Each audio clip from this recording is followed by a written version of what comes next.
Next is from Mr. I Am Tremendous. It is spelled I, letter I, the letter M, and tremendous. And the subject is Plan B. Conan, when you were putting together the podcast, was there a Plan B for a co-host and Mr. Inferno didn't want to be or couldn't be the co-host? Mr. Inferno is the best co-host in wrestling podcasting. Well, second best. No one can touch Joe Feeney or on the Raven effect. Oh, Nothing. Very nice. Thank you. I am tremendous. F, Marry, Kill, Conan's Producers Edition, Alice Radley, MSL, KG. We're not doing that. I don't do F, Marry, Kill with... Remember Alice Radley, Conan? Yeah, of course I do. Didn't you have an issue with her? Yep. All right. So next... I'd marry MSL. By the way, I don't consider myself the co-host here, by the way. I think that I'm the host, and Joe and Conan are my co-hosts. Next one's from Yumi Matsumoto, and the subject is Gunther and Cardio Beasts. Hey, K100, to me, Gunther was most definitely the MVP of the Royal Rumble. But the thing that impressed me the most was his cardio, especially for a big guy. To perform at such a high level while getting chopped, suplex, stomped, remembering spots, and while barely breathing hard, I mean, the guy's a machine. My question is, do you see him as WWE World Champion someday?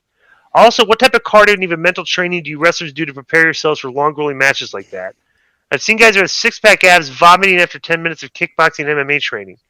I'm sure you've seen the same in your world of pro wrestling. You know, the in-shape, out-of-shape guys with no wind and mental toughness. Take care of that from Yumi.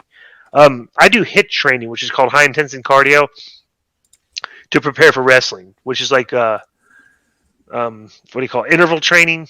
Basically go hard for a minute, soft for a minute, hard for a minute. So back. That's the best way to train for cardio.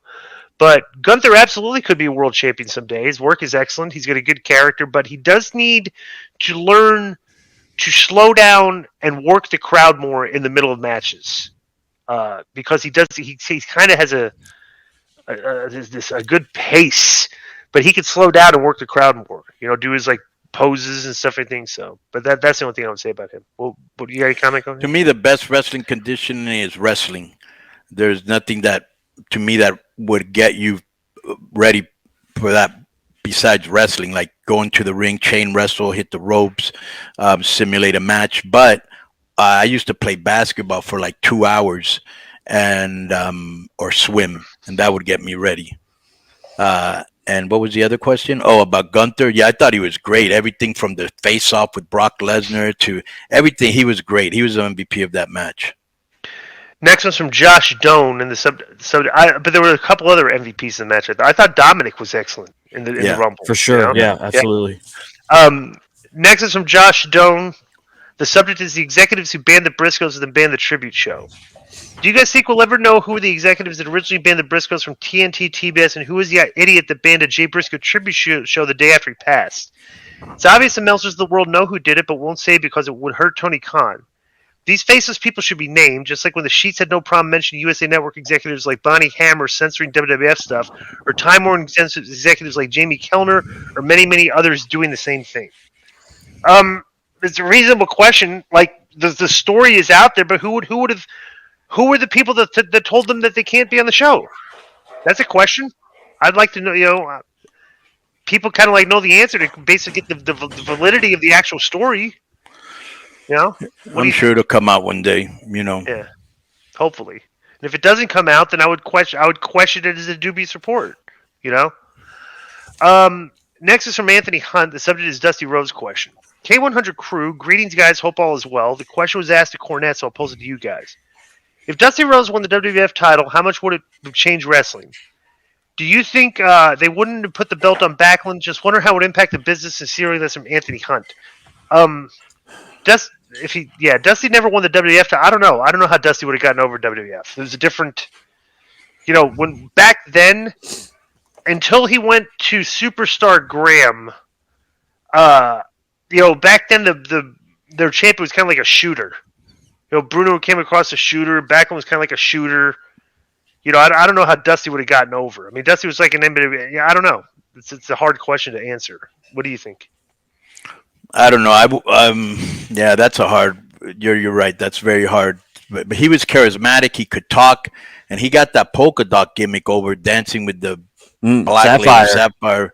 I mean, he just had it. You know what I'm saying? It was a shame that they put him in polka dots because, I grew up with Dusty Rhodes and probably so did you, in Georgia and in Florida. We just a kick ass, good old boy, just he was great, bro. He was like, when I was growing up in Miami, like Dusty Rhodes was the man.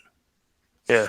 And in the late 70s, he popped in there a couple of times. I think he actually wrestled Billy Graham for the title. Yeah, but he was never a WWF regular back then, though. Next is from Great Greatness, and the subject is done.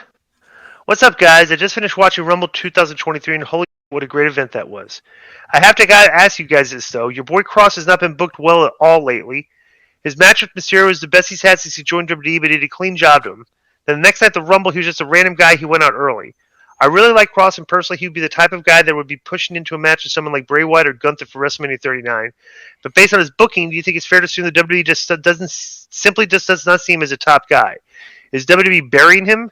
By the way, the best part of the Rumble was when The Rock returned to set up his feud with Reigns. Oh, wait, that didn't happen. That was just one of the dozens of BS stories made up by Billy Body. Dump him soon.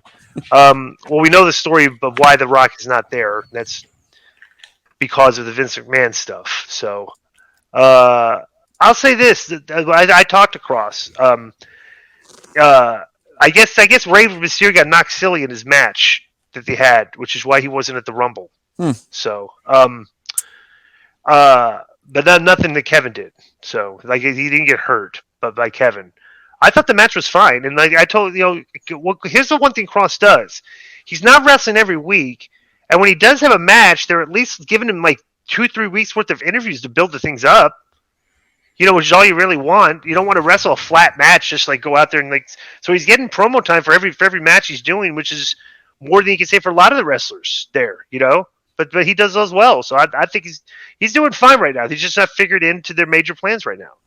But he got spotlighted for a couple of minutes in the Rumble. He came in and did a bunch of suplexes, but it just. Yeah, but bro, I'm just the reason I'm saying that is because I would have liked to have seen him come in and be that guy that threw out 8 to 10 guys, But that who are the 8 to 10 guys you're going to sacrifice? That's what I'm saying. It wasn't the time or the spot for that. That's all. But right. he had a little bit of shine.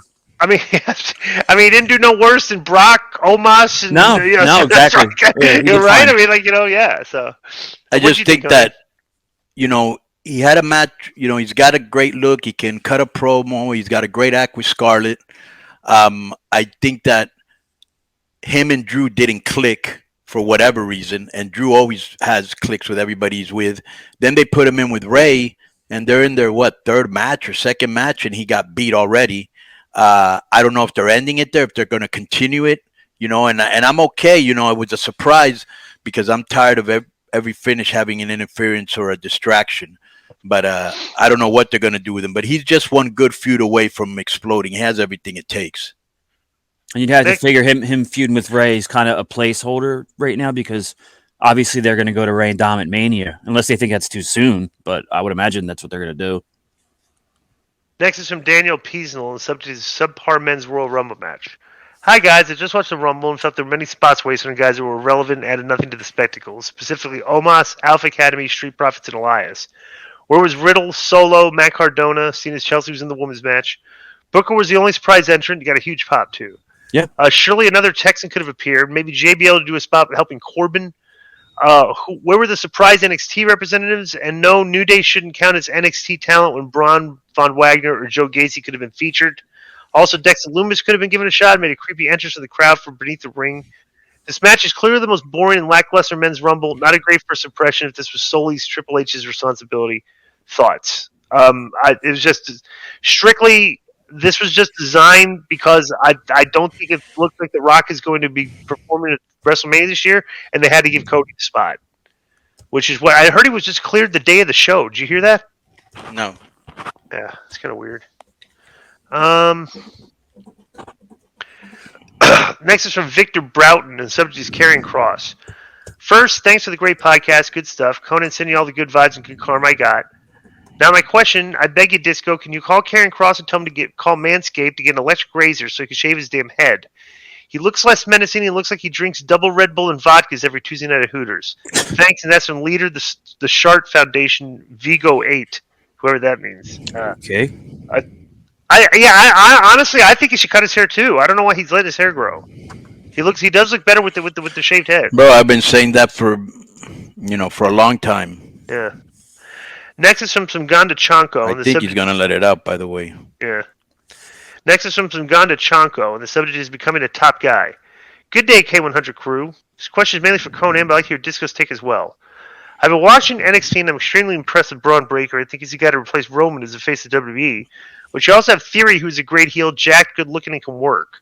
MJF is a great talker, but he's working on his body and is very good in the ring, too, and he may end up in WWE as well. Why don't you guys think that what differentiates a main event guy from the top guy just beyond their ability? Is it their leadership, marketability with casual fans, doing talk shows, etc., politicking in the back? I think all three guys are great, but the company can only hitch a wagon to one guy, so I wonder what intangible qualities would separate them. It's being able to go on interviews outside of the wrestling bubble and go on shows and talk about other things besides professional wrestling, which is what these guys do when they go on Jimmy Kimmel. Roman was on the other day, and so you got to be able to go outside the box and be interesting on those shows to be the top guy. What do you think? I don't know. I just think that you don't have to be one top guy. Maybe if you're referring to who's the world champion, that's one thing. But like in AAA, to me, we have various top guys, and the way that I qualify that is if they're draws, you know. And so like we have guys that are draws, and those to me are top guys. You know what I'm saying? Right. So you don't only need one. Right. That's just all I would say about that.